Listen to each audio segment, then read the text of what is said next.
Shalom anak-anak, selamat bertemu kembali dengan Miss. Seperti biasa, sebelum kita belajar, perkenalkan terlebih dahulu.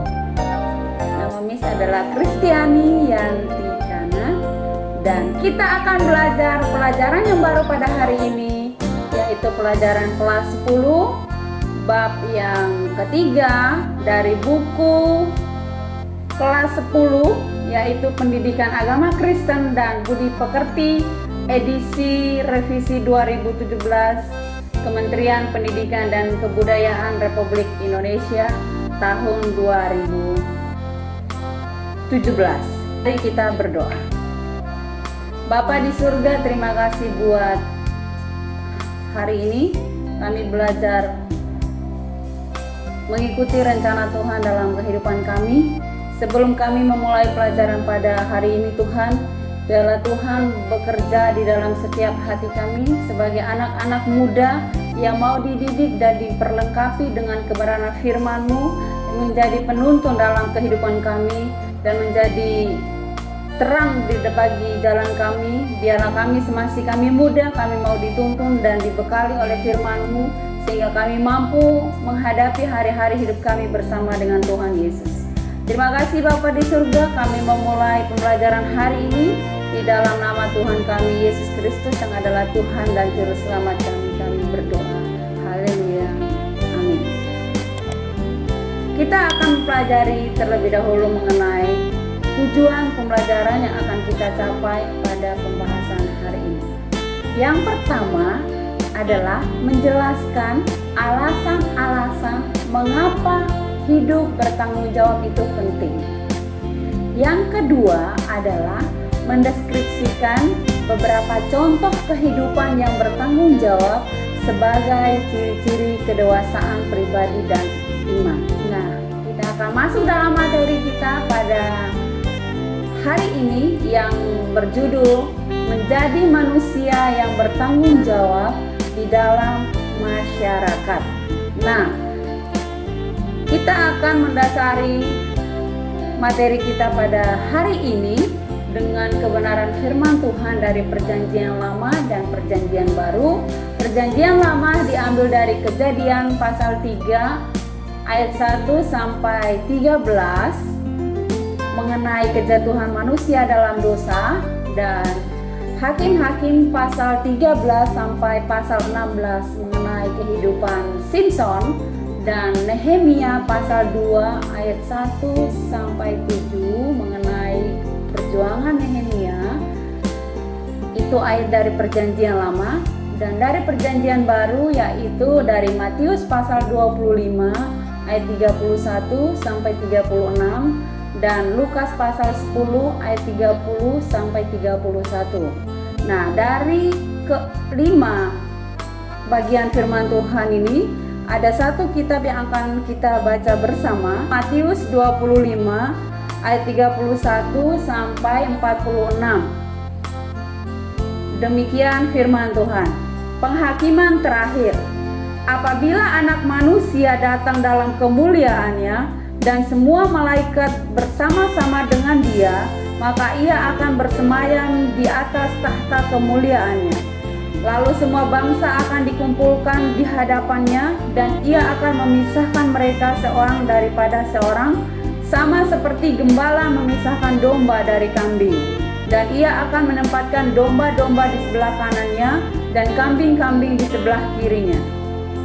Dan Raja itu akan berkata kepada mereka yang di sebelah kanannya, "Mari, hai kamu yang diberkati oleh Bapa-Ku, terimalah kerajaan yang telah disediakan bagimu sejak dunia dijadikan. Sebab ketika aku lapar, kamu memberi aku makan. Ketika aku haus, kamu memberi aku minum. Ketika aku seorang asing, kamu memberi aku tumpangan. Ketika aku telanjang, kamu memberi aku pakaian. Ketika aku sakit, kamu melawat aku. Ketika aku di dalam penjara, kamu mengunjungi aku." Maka orang-orang benar itu akan menjawab Dia, katanya, "Tuhan, bila manakah kami melihat Engkau lapar dan kami memberi Engkau makan, atau haus dan kami memberi Engkau minum?" Bila manakah kami melihat engkau sebagai orang asing dan kami memberi engkau tumpangan atau telanjang dan kami memberi engkau pakaian? Bila manakah kami melihat engkau sakit atau dalam penjara dan kami mengunjungi engkau? Dan raja itu akan menjawab mereka, aku berkata kepadamu, sesungguhnya segala sesuatu yang kamu lakukan untuk salah seorang dari saudaraku yang paling hina ini, kamu telah melakukannya untuk aku. Dan ia akan berkata juga kepada mereka yang di sebelah kirinya, enyahlah dari hadapanku, hai kamu orang-orang yang terkutuk, enyahlah ke dalam api yang kekal yang telah sedia untuk iblis dan malaikat-malaikatnya. Sebab ketika aku lapar, kamu tidak memberi aku makan. Ketika aku haus, kamu tidak memberi aku minum. Ketika aku seorang asing, kamu tidak memberi aku tumpangan. Ketika aku telanjang, kamu tidak memberi aku pakaian. Ketika aku sakit dan dalam penjara, kamu tidak merawat aku. Lalu mereka pun akan menjawab dia, katanya, Tuhan, bila manakah kami melihat engkau lapar dan atau haus, atau sebagai orang asing, atau telanjang, atau sakit, atau dalam penjara dan kami tidak melayani engkau? Maka ia akan menjawab mereka, aku berkata kepadamu, sesungguhnya segala sesuatu yang tidak kamu lakukan untuk salah seorang dari yang paling hina ini, kamu tidak melakukannya untuk aku. Dan mereka ini akan masuk ke tempat siksaan yang kekal, tetapi orang benar ke dalam hidup yang kekal. Demikian firman Tuhan yang menjadi dasar bagi pembelajaran kita pada hari ini, dan kita akan masuk pada pengantar dari bagian pembelajaran hari ini. Tentu kalian masih ingat kisah Adam dan Hawa yang dilarang Tuhan Allah memakan buah dari pohon yang ada di tengah-tengah Taman Eden, pohon tentang pengetahuan yang baik dan yang jahat. Kejadian pasal 3 ayat 1-13 bisa dibacakan di rumah. Setelah keluarkannya larangan itu, suatu hari ular berjumpa dengan Hawa dan membujuknya agar ia memakan buah terlarang itu. Mula-mula Hawa menolaknya, namun ular terus membujuknya. Selanjutnya, perempuan itu melihat bahwa buah pohon itu baik untuk dimakan dan sedap kelihatannya. Lagi pula pohon itu menarik hati karena memberi pengertian. Lalu ia mengambil dari buahnya dan dimakannya dan diberikannya juga kepada suaminya yang bersama-sama dengan dia, dan suaminya pun memakannya. Kejadian pasal 3 ayat 6. Setelah mereka berdua memakannya, maka terdengarlah Tuhan Allah berjalan mendekati mereka. Kedua manusia itu bersembunyi di antara pepohonan di taman itu. Lalu Tuhan Allah memanggil dan bertanya kepada manusia itu, "Di manakah engkau?" Ia menjawab, "Ketika aku mendengar bahwa engkau ada dalam taman ini, aku menjadi takut karena aku telanjang, sebab itu aku bersembunyi." Tuhan Allah bertanya lebih jauh, "Apakah engkau makan dari buah pohon yang kularang engkau makan itu?" Mendengar pertanyaan ini, terjadilah sebuah percakapan yang menarik. Manusia itu menjawab, "Perempuan yang kau tempatkan di sisiku, dialah yang memberi dari buah pohon itu kepadaku, maka aku makan." Kemudian berfirmanlah Tuhan Allah kepada perempuan itu, "Apakah yang telah kau perbuat ini?" Jawab perempuan itu, "Ular itu yang memperdayakan aku, maka aku makan." Kejadian pasal 3 ayat 12-13. Apa yang kita temukan dalam kisah di atas? Bukankah ini sebuah kisah yang selalu terjadi ketika seorang menolak untuk bertanggung jawab atas tindakan yang ia lakukan, dan sebaliknya malah saling menyalahkan pihak lain dan melemparkan tanggung jawab dari dirinya sendiri kepada orang lain. Akibat yang ditimbulkan adalah rusaknya hubungan manusia dengan Tuhan penciptanya dan juga dengan sesamanya. Sekarang, marilah kita menengok pada kisah Simson, salah seorang hakim terkemuka di kalangan masyarakat Israel. Saat itu, Israel belum mempunyai seorang raja seperti bangsa-bangsa yang lain di sekitar mereka. Kisah Simson terdapat dalam kitab Hakim-Hakim pasal 13 sampai pasal 16. Meskipun bahannya cukup panjang, kisah hidup Simson menarik dan memikat perhatian banyak orang Israel. Setelah membaca cerita itu, coba tuliskan ringkasan cerita Simpson tersebut di bawah ini. Nah, perhatikan ini adalah gambar Simpson sedang bergelut dengan seekor singa. Ya, Simpson adalah seorang nasir Allah, ya, sejak ia dari kandungan, dan ia adalah seorang anak yang akan menjadi penerus atau sebagai orang yang menjadi pelayan Tuhan seumur hidupnya. Demikian cerita Simpson. Nanti bisa kalian baca di Alkitab di rumah masing-masing untuk mengetahui cerita Simpson lebih detail. Nah, sekarang bahaslah dengan teman-temanmu di sekitar bangkumu. Apa yang terjadi dalam kehidupan Simpson? Nah, yang terjadi dengan kehidupan Simpson adalah dia melayani Tuhan dengan kepercayaan yang sudah Tuhan berikan kepadanya semenjak dia dari kandungan dan ia lahir, dan orang tuanya juga mempersembahkan dia kepada Tuhan. Nah, apa yang terjadi dengan orang tua Simpson? Orang tua Simpson menepati janjinya kepada Tuhan. Apa janji mereka kepada Allah sebelum Simpson dilahirkan? Janji orang tua Simpson kepada Allah adalah Simpson akan dipersembahkan untuk melayani Tuhan seumur hidup. Nah, lalu syarat-syarat apa yang diberlakukan terhadap Simpson sebagai tanda bahwa ia adalah seorang pilihan Allah? Syaratnya adalah ia tidak boleh makan makanan haram, ia tidak boleh minum minuman keras, dan ia dipersembahkan sebagai nasir Allah seumur hidup, dan ia harus berpegang pada hukum Allah, dan juga ia berpantang untuk minum anggur atau minuman keras. Itulah ciri atau syarat bagi Simpson. Dalam Hakim-Hakim pasal 14, kita menjumpai kisah Simpson di masa hidupnya sebagai seorang pemuda. Apa yang dikisahkan di situ? Nah, dalam Hakim-Hakim pasal 4, di situ diceritakan bagaimana perkawinan Simpson dan teka-teki dalam hidupnya. Mengapa orang tua Simpson merasa resah ketika Simpson ingin menikah dengan seorang gadis Filistin yang cantik? Karena orang Filistin bukanlah orang percaya atau bukanlah orang yang menyembah Tuhan, tapi mereka menyembah berhala, sehingga orang tua Simpson tidak ingin anaknya menikah dengan orang yang tidak seiman dengan mereka. Dalam kisah ini digambarkan Simpson berulang kali jatuh cinta kepada gadis Filistin. Gadis Filistin itu adalah gadis yang tidak menyembah Tuhan. Siapakah orang-orang Filistin itu? Orang-orang Filistin itu adalah orang-orang yang tidak percaya kepada Tuhan, orang-orang yang tidak bersunat, orang-orang yang mengikuti keinginan hidupnya atau mengutamakan kehidupan duniawi, dan banyak hal sesuatu yang tidak sesuai dengan kemauan Tuhan atau kehendak Tuhan. Mengapa ini menjadi masalah? Ya, ketika Simpson mau atau jatuh cinta kepada gadis Filistin, gadis yang tidak seiman dengan Simpson, maka akan terjadi masalah. Masalahnya Simpson adalah orang yang percaya kepada Tuhan dan perempuannya tidak percaya kepada Tuhan. Jadi nilai-nilai kehidupan yang mereka akan hidupi bersama dalam kehidupan keluarga itu akan berbeda, sehingga orang tuanya merasa resah atau gelisah ketika Simpson mencintai gadis yang cantik yang tidak menyembah Tuhan. Sehingga itulah yang menjadi masalah antara orang tua dengan anak, dan itu yang menjadi persoalan orang tua Simpson juga dengan Simpson.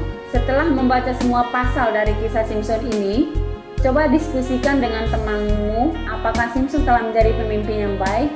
Tidak. Mengapa kamu mengatakan demikian? Karena Simpson sampai akhir hidupnya dia tidak bertobat, artinya dia mengikuti cara dunia atau mengikuti keinginannya atau mengikuti kemauan perempuannya, dan dia tidak kembali kepada panggilan Tuhan dalam hidupnya.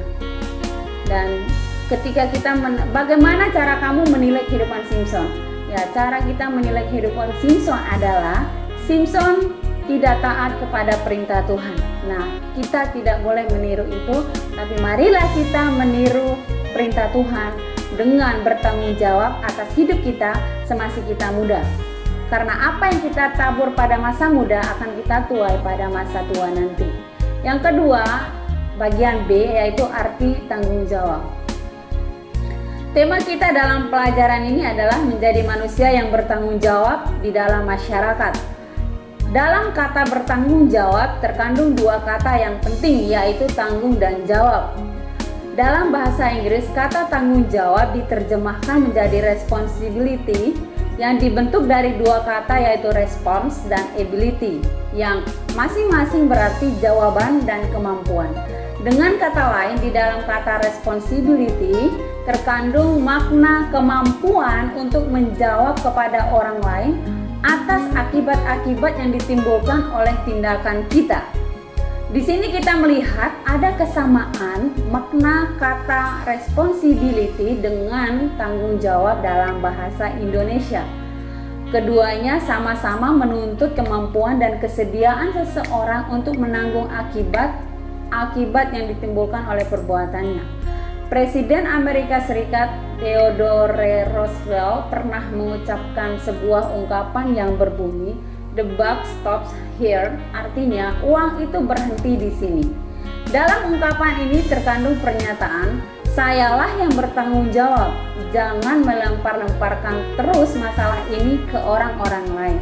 Roosevelt ingin menunjukkan bahwa meskipun mungkin masalah atau suatu kesalahan dilakukan oleh salah seorang bawahannya, sebagai seorang atasan dialah yang layak dipersalahkan. Sekarang coba bandingkan dengan kasus ini. Pada Maret 2009, seorang perempuan berusia 62 tahun dituduh mencuri uang lebih dari 73.000 US dollar dari gerejanya di negara bagian Washington, Amerika Serikat. Ketika para detektif menginterogasinya, ia mengatakan kepada mereka, setan berperanan besar dalam pencurian itu. Berapa sering kita mempersalahkan orang lain untuk kesalahan yang kita perbuat? Dalam kasus ini, si pencuri mempersalahkan setan sebagai pihak yang paling penting peranannya sehingga ia memutuskan untuk mencuri. Coba lihat dalam berbagai kasus di pengadilan, banyak yang terdakwa seringkali melemparkan kesalahannya kepada orang lain. Baru-baru ini seorang pejabat tinggi kepolisian dijatuhi hukuman penjara karena dituduh melakukan korupsi hingga miliaran rupiah di bidang yang menjadi tanggung jawabnya, yaitu proyek pengadaan simulator SIM atau surat izin mengemudi. Dalam pembelaannya, Irjen Pol Joko Susilo mengaku bahwa ia tidak teliti dalam mengawasi pekerjaan di tempat kerjanya. Ia mengatakan, saya langsung menandatangani setiap dokumen atau surat yang diberikan kepada saya. Jadi Irjen Polisi itu tidak mengakui bahwa ia telah dengan sengaja mengkorup anggaran negara. Ia hanya sekadar lalai karena kesibukannya yang banyak. Saya menyadari sepenuhnya dalam kasus saya ini telah terjadi kelemahan manajerial, kata Jenderal Bintang 2 itu. Apa yang kita temukan di sini adalah pengakuan akan kesalahan yang lebih kecil atau kelalaian ketimbang kesalahan yang lebih besar atau korupsi. Karena yang bersangkutan tidak mau dipersalahkan untuk tuduhan yang dikenakan kepadanya. Kembali di sini kita menemukan kasus penolakan untuk bertanggung jawab atas tugas yang diemban kepadanya, yakni memastikan bahwa seluruh pekerjaan yang ada di bawah kendalinya berjalan dengan baik, tertib dan bersih. Soal salah atau tidaknya si terdakwa dalam kasus ini bukanlah urusan kita. Yang penting kita pelajari ini adalah sikap orang ketika menghadapi sebuah tuduhan. Yang ketiga atau bagian C adalah tanggung jawab dan kedewasaan. Kedewasaan dapat dilihat dari tanggung jawab seseorang terhadap apa yang ia dikerjakan di dalam hidupnya. Misalnya, pada usia mudanya, setiap orang bertanggung jawab untuk belajar. Mengapa? Inilah waktunya mereka mempersiapkan diri untuk memikul tanggung jawab yang lebih besar, yaitu menjalani kehidupan di tengah masyarakat dan berperan dalam menyumbangkan tenaga dan pikirannya bagi kehidupan masyarakat yang lebih baik. Bagian D, tanggung jawab dalam membangun masyarakat. Setiap orang adalah bagian dari kelompok yang lebih besar yang bernama keluarga. Dan setiap keluarga adalah bagian dari masyarakat. Sebagai individu, setiap orang mempunyai tanggung jawab untuk membangun kelompoknya, yaitu keluarga dan masyarakat. Sebagai orang Kristen, sudah tentu kita mempunyai kelompok yang lain di dalam hidup kita, yaitu gereja. Ini berarti bahwa kita masing-masing terpanggil untuk menyumbangkan peranan kita bagi pembangunan keluarga, gereja, dan masyarakat kita. Sumbangan ini tentu sebanding dengan tingkat usia, kedewasaan, dan kemampuan kita masing-masing. Sewaktu kita masih kecil, kita masih lebih banyak menerima bantuan dari orang-orang di sekeliling kita untuk bertumbuh dan berkembang menjadi anggota keluarga, masyarakat, dan gereja yang baik. Namun, hal ini tidak boleh berlangsung terus-menerus dengan cara demikian. Pada saatnya kelak kita akan dituntut untuk menyumbangkan peranan yang sangat besar. Sekarang, bandingkan dengan seorang pemalas yang tidak mau menggunakan waktunya untuk mempersiapkan diri untuk terjun ke dalam masyarakat kelak. Apa yang akan terjadi kelak? Ketika ia menjadi dewasa, mungkin sekali ia tidak mampu memberikan kontribusi yang besar kepada masyarakat luas. Bahkan besar kemungkinan ia malah akan menjadi beban masyarakat, misalnya menjadi pengemis atau menjadi warga masyarakat yang kurang produktif. Presiden John F. Kennedy dari Amerika Serikat pernah berkata kepada rakyatnya, "Don't ask what your country can do for you, ask what you can do for your country." Artinya, jangan bertanya apa yang dapat diberikan oleh negaramu kepadamu, tapi tanyakanlah dirimu sendiri apa yang dapat kamu berikan kepada negaramu. Jelas, ini adalah anjuran yang sangat tepat bagi warga masyarakat yang sudah menjadi dewasa dan matang. Mereka tidak boleh hanya menunggu apa yang akan diberikan oleh pemerintah dan negara pada mereka. Sebaliknya, mereka harus bertanya pada diri mereka sendiri, apa yang dapat mereka lakukan bagi negara mereka. Hal yang sama juga berlaku bagi keluarga dan gereja kita. Dalam lingkaran yang lebih luas, kamu harus belajar bahwa kita tidak hidup sendirian. Kamu harus paham bahwa apa yang kita lakukan di sekolah, atau di kota, atau di desa sendiri, kita bisa mempunyai akibat yang luas terhadap orang lain. Mungkin kamu pernah melihat anak-anak remaja yang bermain ketapel atau senapan angin untuk menembaki burung-burung liar, bajing, dan binatang-binatang lainnya. Untuk apa? Tidak ada tujuan apa-apa, hanya kesenangan atau iseng aja. Dan kesenangan atau tindakan iseng-iseng itu telah menyebabkan makhluk-makhluk lain mati dengan sia-sia. Pada tahun 2011, sebuah perusahaan kelapa sawit dari Malaysia membunuh puluhan orang hutan di Kalimantan Barat karena binatang yang terancam kepunahan itu dianggap sebagai hawa dan pengganggu tanaman mereka. Padahal justru perkebunan sawit itulah yang telah masuk dan merampas ruang hidup binatang-binatang itu. Hancurnya hutan dan musnahnya satwa liar di Indonesia tidak memberikan kerugian apapun pada Malaysia. Sebaliknya, malah memberikan keuntungan bagi Malaysia. Dunia akan mengenal industri kelapa sawit Indonesia itu brutal dan pada akhirnya dihindari konsumen. Mereka akan membeli sawit Malaysia. Sawit Indonesia harus dijual dulu dan dibeli ramah lingkungan di Malaysia agar bisa laku di pasar dunia. Ada orang-orang yang punya banyak uang dan merasa bahwa mereka bisa membeli apa saja semau mereka. Di beberapa wilayah di Pulau Jawa, orang-orang seperti ini banyak membangun villa-villa mewah di pegunungan tanpa izin dan tanpa memperhatikan kerusakan yang mungkin ditimbulkan terhadap keseimbangan alam. Hal ini dapat menyebabkan berkurangnya daya serap air di pegunungan, sehingga air mengalir lebih cepat ke kaki gunung dan kota-kota di dataran rendah lalu masuk ke laut. Akibatnya terjadilah banjir di mana-mana. Di dalam Alkitab, kita menemukan kisah Nehemia. Sebagai bangsa Yehuda yang diangkat menjadi juru minum Raja Artasastra dari Persia, ini adalah jabatan yang sangat strategis dan terhormat.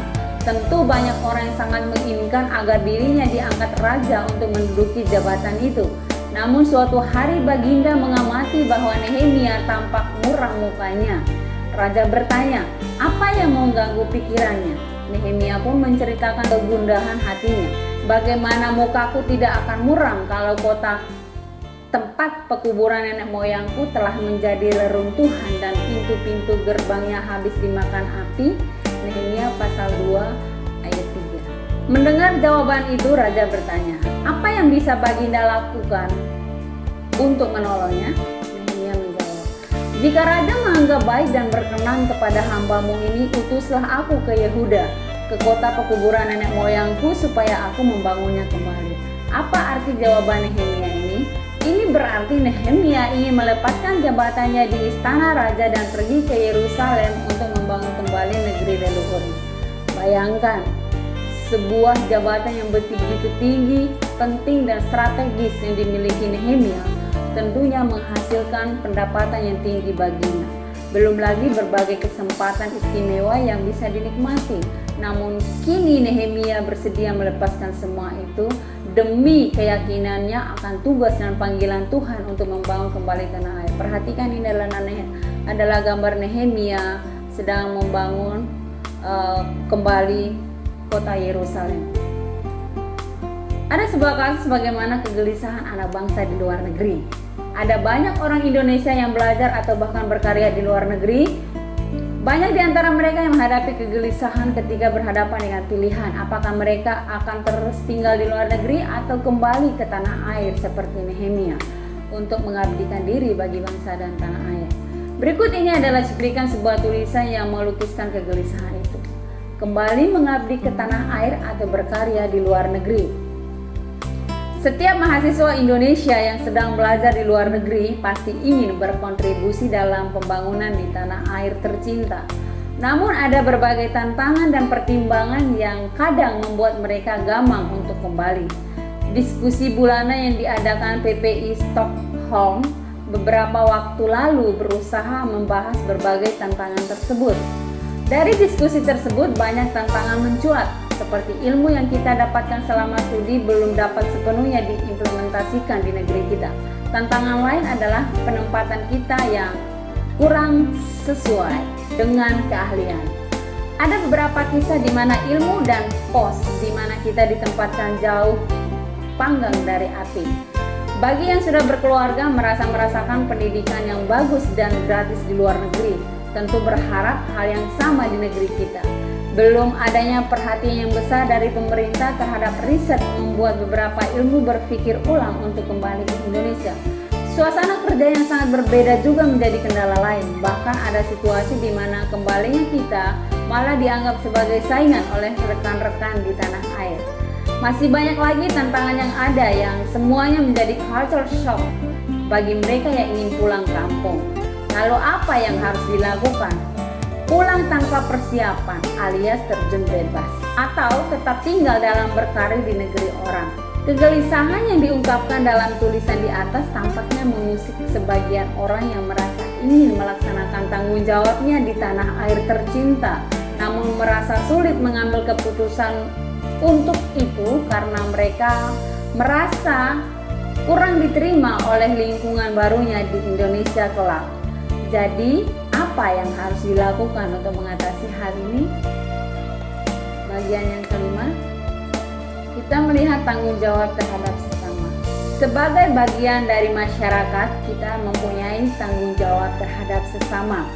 Tuhan Yesus berkata, sebab ketika aku lapar, kamu memberi aku makan. Ketika aku haus, kamu memberi aku minum.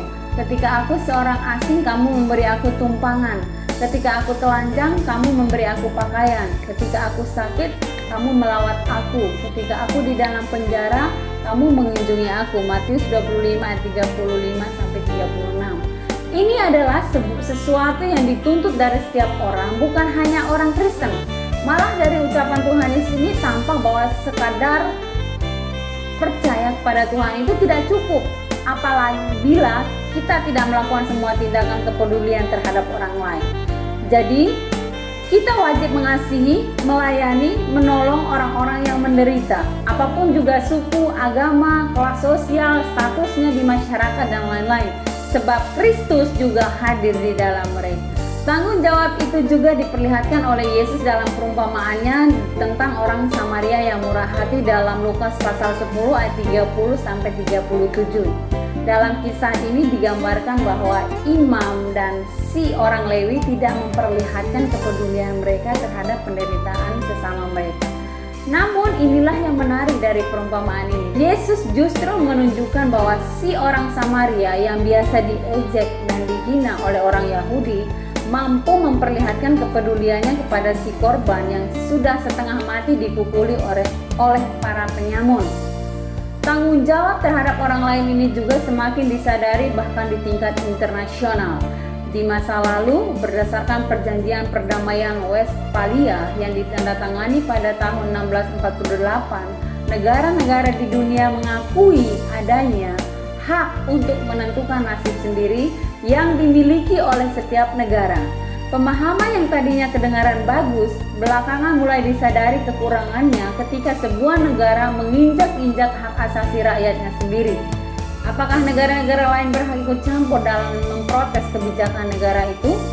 Di masa kini, negara-negara semakin sadar bahwa mereka tidak dapat berdiam diri begitu saja ketika rakyat di suatu negara lain mengalami penindasan dan tekanan dari pemerintahnya sekalipun.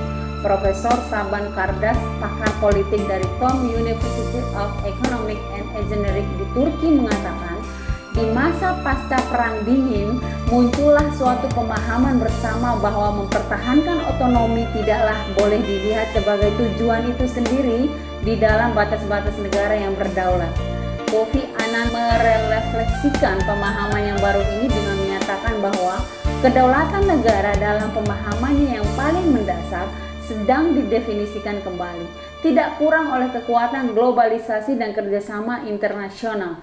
Negara-negara kita dipahami secara luas sebagai alat-alat yang harus digunakan untuk melayani rakyatnya, bukan sebaliknya. Pada saat yang sama, kedaulatan individu, yaitu apa yang saya maksudkan sebagai kemerdekaan mendasar dari setiap individu yang dilindungi di dalam piagam PBB dan perjanjian-perjanjian internasional yang dibuat sesudah itu, telah diperkuat oleh kesadaran baru dan yang meluas menjadi hak-hak individu. Bila kita membaca piagam ini sekarang, maka kita akan semakin sadar bahwa tujuannya adalah untuk melindungi setiap pribadi manusia, bukan untuk melindungi mereka yang menzaliminya. Itulah sebabnya ketika pemerintah Cina melakukan kekerasan dan bahkan pembunuhan terhadap para pengunjuk rasa di lapangan Tiananmen pada tahun 1989, banyak negara di dunia mengecam pemerintah tersebut. Pada tahun 2011, Presiden Libya Muammar Gaddafi memerintahkan pasukannya menumpas para demonstran sehingga rezimnya dikucilkan oleh dunia. Akhirnya pemerintahannya runtuh dan Gaddafi menemukan ajalnya dengan menyedihkan karena dibunuh oleh rakyatnya sendiri. Perhatikan gambar di samping kanan saya, ini adalah cuplikan Gaddafi. Dari sini kita dapat melihat betapa luasnya pemahaman yang dikembangkan dalam kekristenan. Dari tanggung jawab pribadi terhadap keluarga berkembang menjadi tanggung jawab terhadap orang lain, bahkan juga bangsa-bangsa lain di dunia. Kita perlu mengingat kata Dr. Martin Luther King Jr., seorang tokoh hak asasi manusia dari Amerika Serikat yang mengatakan, ketidakadilan dimanapun juga adalah ancaman terhadap keadilan di mana-mana.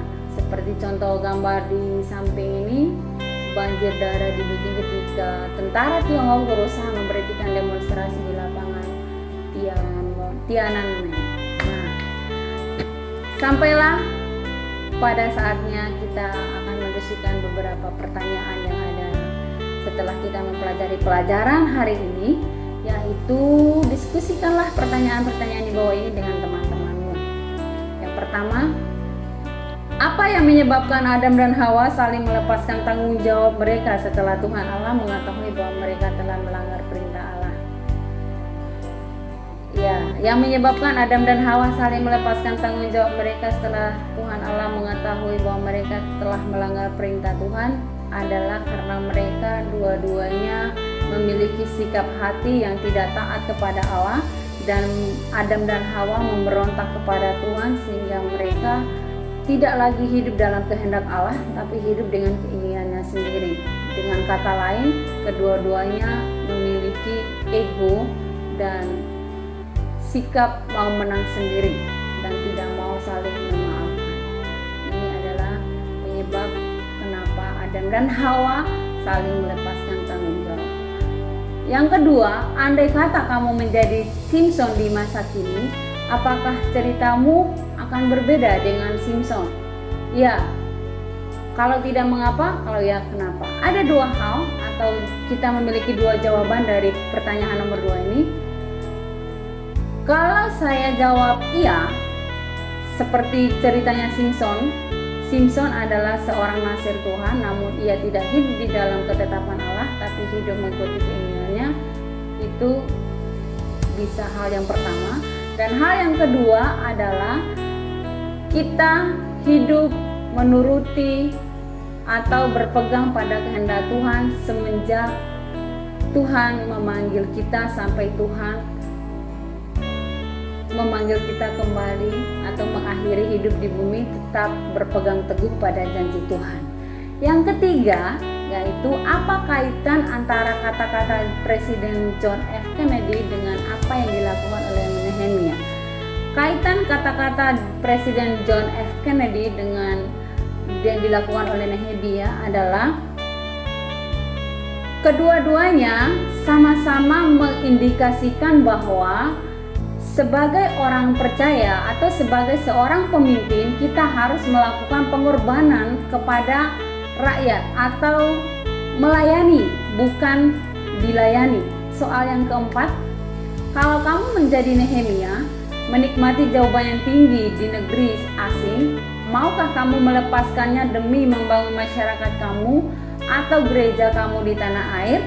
Jelaskan alasan-alasan bagi jawabanmu. Ya, kalau saya menjadi Nehemia, pasti akan melepaskan jabatan-jabatan itu karena kita menyadari dengan sungguh bahwa Tuhan memanggil kita untuk menjadi pelayan Tuhan yang benar-benar melayani rakyat atau melayani umat, dan kita yakin panggilan itu dasar hati kita, bukan karena motivasi-motivasi yang lain. Soal yang kelima, buatlah sebuah rencana untuk mengajak teman-temanmu di gereja untuk memperlihatkan kepedulian dan kasih sayang kepada orang lain meskipun kalian tidak mengenal orang itu.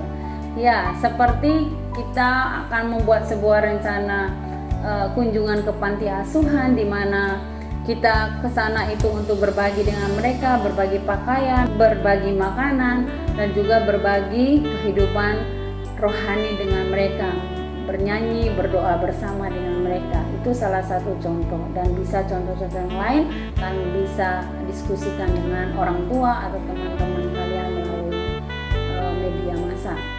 Nah, kita sudah mempelajari pelajaran kita pada hari ini, dan kita sudah menjawab beberapa soal yang diberikan kepada kita.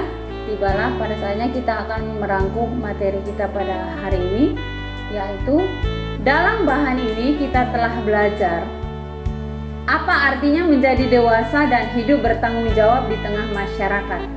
Tanggung jawab itu harus tampak dalam kehidupan kita di tengah keluarga, masyarakat maupun gereja.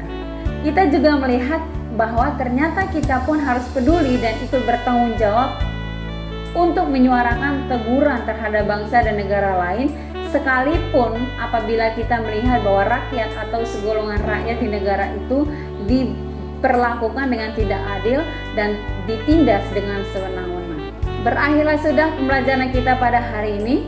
Mari kita tutup dengan doa. Tuhan, tolonglah aku untuk bertumbuh menjadi manusia yang bertanggung jawab kepada keluarga, masyarakat, dan gereja kami. Janganlah membiarkan kami bertumbuh menjadi manusia yang egois, melainkan ajarkanlah kami untuk rela berbagi dengan sesama kami yang kurang beruntung. Dalam nama Yesus Kristus kami naikkan doa ini. Amin. Terima kasih. Sampai jumpa. Tuhan Yesus memberkati.